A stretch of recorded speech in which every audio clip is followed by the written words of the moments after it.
ഇങ്ങോട്ട് താഴെ എന്റെ ഭക്ഷണം.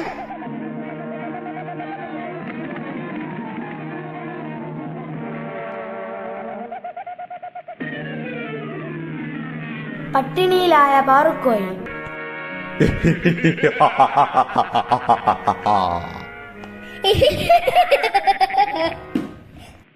കുറച്ചു കാലത്തിനു ശേഷം അതുവഴി വന്ന മണിയൻ പൂച്ച. ഞാനൊരു വിശക്കുന്ന പാവം പൂച്ചയാണ്. എനിക്ക് നല്ല വിശക്കുന്നുണ്ട്. ആരെങ്കിലും ഭക്ഷണം തരുമോ? ഈ വീട്ടിൽ ചിലപ്പം കിട്ടുമായിരിക്കും. ആഹാ, ഞാൻ ഓർഡർ ചെയ്ത ഫുഡ് വന്നിട്ടുണ്ട്.